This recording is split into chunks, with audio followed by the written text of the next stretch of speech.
Hey everybody, it's Jackson. Um, just got done mowing for the day, and I'm feeling tired. Feeling really tired. Um, just wanted to. We did 3 lawns today, and it wasn't much.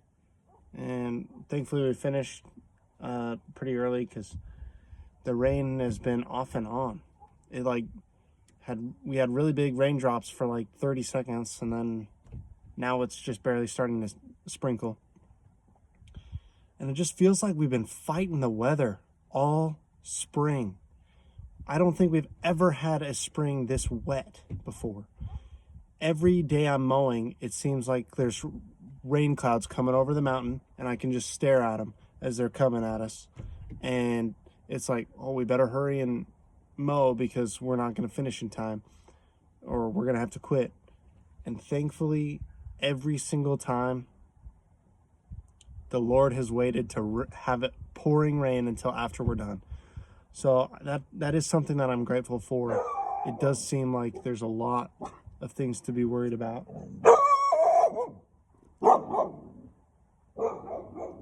A stray dog running around. That's a first.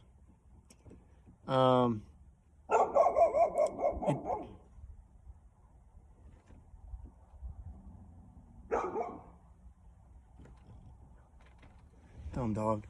Okay, it does seem like there's a lot of problems, but we've been able to make it through it. My trimmer broke down again. It's in the runnings for being the crappiest machine on the planet, and I bought a clutch for it. Hopefully the clutch is the problem. I need it fixed. I need to be able to work it. It's a commercial trimmer. It should be able to take this kind of work, but I'm reduced to using my dad's residential trimmer, which it's putting up a fight right now. So I'm grateful for that. I just wanted to share. My wife and I have been watching this. It's like a conference that was on the Blaze TV, put on by Jason Whitlock, and it's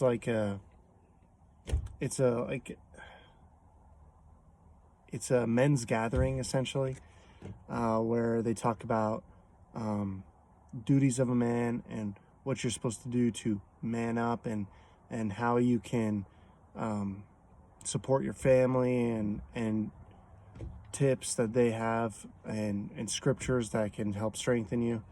And it's 6 hours long, and we're only an hour into it, so I'm sure I'll have more thoughts about it. But the opening talk was from a pastor who was really inspiring. He's an evangelical pastor, I believe they said, and he read from Ephesians 5. And I opened it up and I looked at it. My wife and I were able to go back and forth on what those scriptures meant and what the pastor was saying. That really touched our journey. And there's two things I really want to mention. One is that it's important.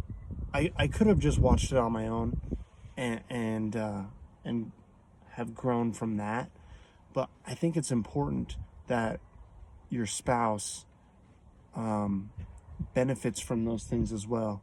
That is like, hey, I want to take this training. I would like you to do it with me, because if you're growing spiritually and your spouse isn't growing spiritually, and you don't benefit from bouncing your testimonies off of each other and debating that, you could leave your spouse in the dust, or vice versa. They could leave you in the dust, and you're still struggling with what the Bible says, what your scriptures say, or what God has told us to do, and your spouse is light years ahead of you, and doesn't struggle isn't struggling in the moment, and is doing well, and is hoping that you come with them, and you're just kind of dragging your feet.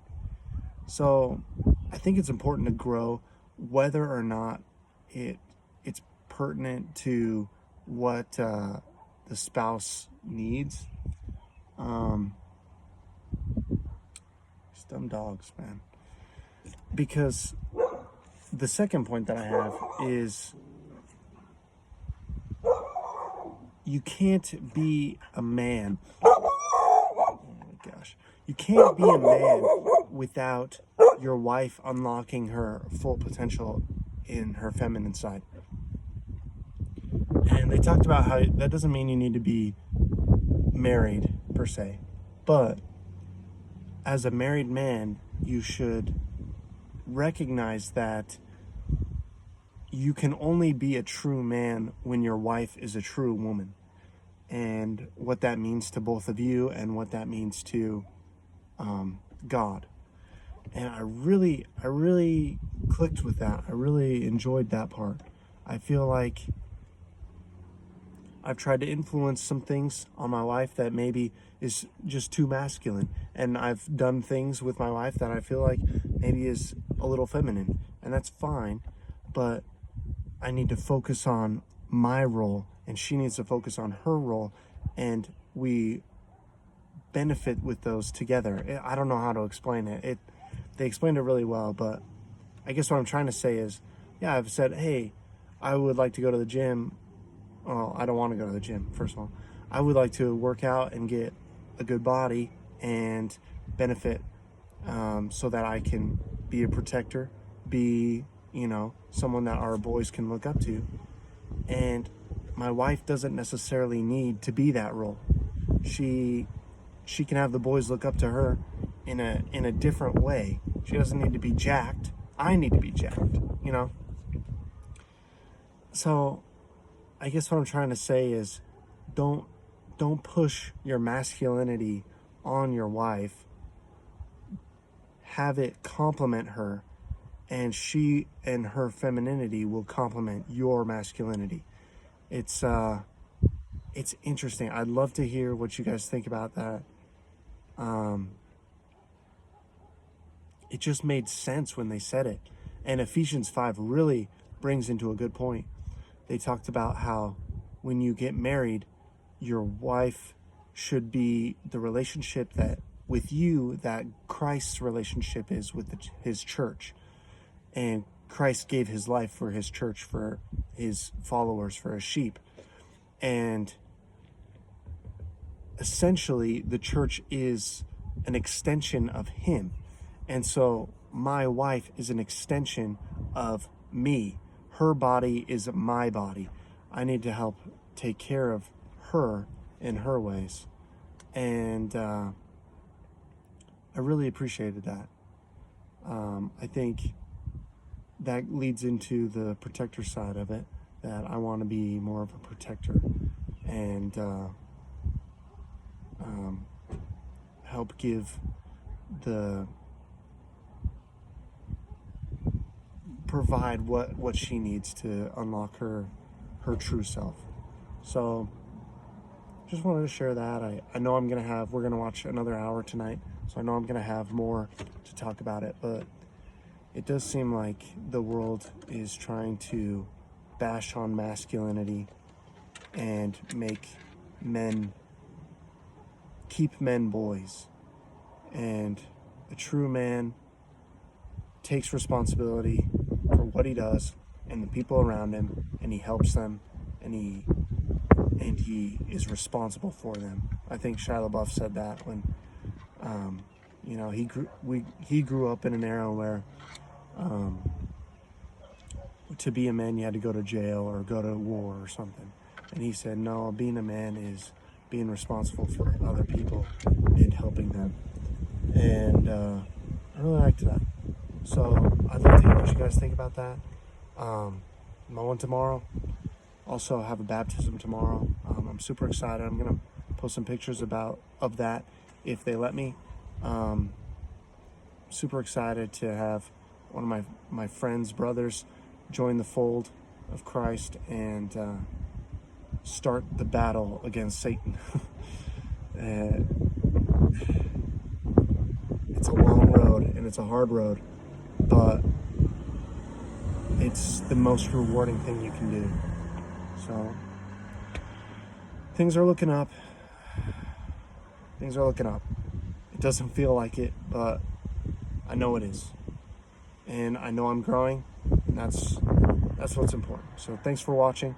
If you get anything out of this, please share it. I think that's probably the best way to get the word out, is to just share it with your friends and maybe say, hey, you know, this guy said something interesting. I'd love to hear your take on it, and start that conversation. Talk about Jesus on a daily basis. He needs to be a word. He needs to be the name that you say at least once a day. You say your kids' names, you say your wife's name every day. You should be saying Christ's name every day. Out loud, not just in your prayers. Out loud, you need to be thankful for him and say his name out loud. So spark that conversation, share. If you're getting anything out of it, subscribe. And it doesn't seem like I'm gonna make more videos, but I am gonna make more videos. I have some good ideas, I just don't have time, and I'm gonna try and make that time. It's hard working 2 jobs. So thank you, and God bless you.